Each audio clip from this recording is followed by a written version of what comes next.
Think you know me.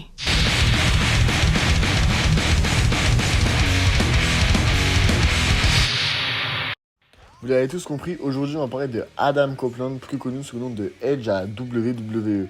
Bienvenue dans ce nouvel épisode de Anek Catch. Avant que la vidéo commence, n'oubliez pas de vous abonner et de liker la vidéo. Et marquez en commentaire quel catcheur vous voudriez voir dans un prochain épisode pour avoir 10 anecdotes sur lui. Alors aujourd'hui, on va s'intéresser à Adam Copeland. Mais si vous ne le savez pas, il a eu d'autres noms avant de s'appeler Edge à la WWE. Il a combattu sous le nom de Sexton Hardcastle quand il était en Indie, mais ça vous le savez sûrement si vous regardez les vidéos TEW de Sturie. Il a combattu sous le nom de Damon Striker à la WCW, de Adam Impact à la IWA, évidemment de Edge à la WWE, et il lutte sous le nom de Adam Copeland, son vrai nom, au sein de la AEW.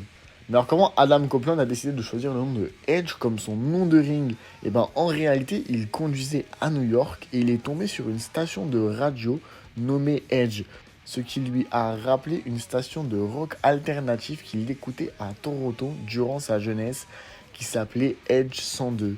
Donc quand il a commencé à travailler pour la WWE, il a suggéré naturellement le nom de Edge et la compagnie a accepté. Évidemment, quand on parle de Edge, on parle également de Christian, deux amis, deux frères, une équipe tag team super connue des années 90 à fin 2000 qui ont fait de nombreux matchs marquants. Mais alors, comment ces deux-là se sont rencontrés? Alors, en réalité, ils se sont rencontrés car ils ont fréquenté la même école primaire à Orangeville dans l'Ontario au Canada. Christian était un enfant timide de 10 ans et le jeune Adam Copeland a été le premier à lui parler et ils se sont liés d'amitié et d'amour commune pour la lutte et ils se sont révélés inséparables depuis des années et maintenant ils se retrouvent à la AEW pour avoir une feud qui était passionnante. On va passer à une autre anecdote de Edge, sûrement la plus connue, la liaison qu'il a eue avec Lita dans le dos de Matt Hardy. L'ami d'Edge et le véritable petit ami de Lita, Hardy a été renvoyé de la WWE à l'époque, ce qui a provoqué une vague de soutien de la part des fans. La WWE n'a pas eu d'autre choix que de le faire revenir et d'en faire une véritable querelle de catch. Malgré la chaleur palpable entre les deux, qui se détestaient vraiment une hit extraordinaire à l'époque, Edge et Matt Hardy ont décidé de faire tourner l'affaire leur avantage et Edge est devenu un heel extrêmement efficace, ce qui lui a sans doute permis d'évoluer plus rapidement au sein de la compagnie. Même si malgré tout, il a pris la femme de son pote, mais c'est des choses qui arrivent et s'en est suivi une superbe rivalité. Mais vous savez, dans le catch, les bagarres, il y en a souvent.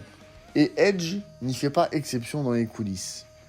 Même Triple H et Shawn Michaels se sont battus, mais également Adam Copeland et Christian ont eu une bagarre et elle s'est produite avant même qu'ils ne se lancent dans le catch.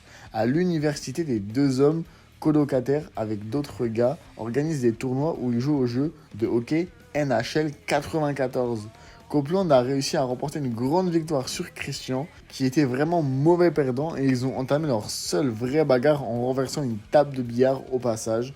Pour rendre les choses encore plus absurdes, Christian est parti en trompe de la maison et s'est enfoncé dans la neige, obligeant Adam Copeland à aller l'aider en voiture pour le faire revenir. Une autre anecdote que vous savez sûrement, c'est qui a donné envie à Edge de devenir catcheur. Et en réalité, c'est Hulk Hogan, le Hulkster, qui a donné envie à Adam Copeland de se lancer dans la lutte, de devenir catcheur et une star dans le ring. Il s'explique durant une interview, il dit que son premier souvenir c'est Roddy Piper. Il dit clairement, Roddy Piper est le premier mec que je me souviens, mais c'est Hulk Hogan qui a capturé mon esprit et mon cœur. Je n'aimais pas Roddy Piper quand j'étais enfant parce qu'il avait le rôle du méchant. Puis j'ai vu Hulk Hogan et je me suis demandé ce qu'il se passait. Ce type était incroyable, c'est l'incroyable Hulk qui prend vie. Ce type c'est Thor qui prend vie. Je pourrais aller au Maple Leaf Garden et si je suis bien assis, il est possible que je puisse serrer la main de ce type. C'était l'énergie, c'était les yeux, c'était tout cela. Je l'ai vu enfant et quelque chose dans mon cerveau a été soit initié, soit cassé. Je ne sais pas lequel. C'est à partir de ce moment-là que je me suis dit, je veux faire ça, je veux être comme lui, je veux devenir catcheur. Et par la suite, Edge a pu réaliser son rêve puisqu'il est devenu champion par équipe de SmackDown avec Hulk Hogan. Donc une histoire très cool. Une nouvelle anecdote concernant Edge, c'est quand Edge a réalisé un spear sur Elias à SummerSlam 2019.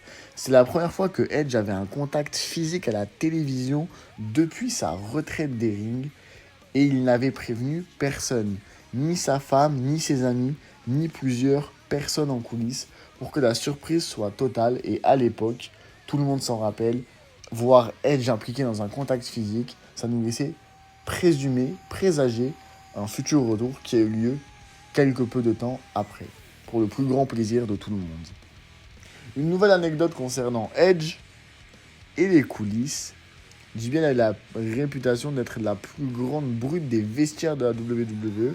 JBL harcelait souvent tout simplement les jeunes lutteurs et essayait de leur faire des coups dans le dos, d'être nuisible auprès d'eux et il dépassait souvent les bornes.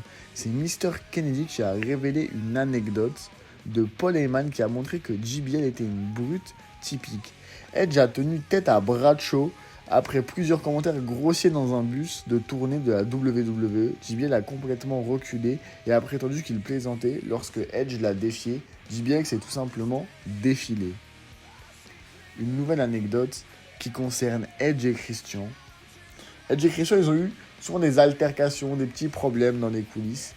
Et lorsque Bob Holly les a surpris en train d'offrir une figurine de The Flash en édition limitée au scénariste en chef, Brian Gerwitz, tous les trois étaient les amis proches, mais Holly et d'autres catcheurs ont estimé que en fait, c'était juste de la corruption passive et qu'ils donnaient une figurine pour essayer d'avoir des meilleurs résultats, parce qu'ils donnent une figurine en édition limitée à un scénariste.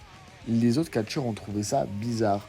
Du coup, ils ont dû passer dans le fameux tribunal des catcheurs. Et pendant le jugement, Edge et Christian ont tout simplement tenté de corrompre l'Undertaker et les autres catcheurs puisqu'ils leur ont acheté également des cadeaux. Mais au final, tout s'est bien terminé et Edge et Christian n'ont pas eu plus de problèmes que ça avec les vestiaires. Peut-être que vous ne le savez pas, mais Edge a également été à la WCW. Il a fait quelques apparitions au début de sa carrière dans le cadre d'une émission secondaire intitulée WCW Pro. Meng a facilement battu Edge sous le nom de Damon Striker en tant que talent d'amélioration mettant en avant d'autres personnes et ne lui a pas proposé de contrat. C'est la fin de cette vidéo, j'espère qu'elle vous a plu. 10 petites anecdotes sur Edge, Adam Copeland. Je pense que vous en connaissez certaines, peut-être d'autres non.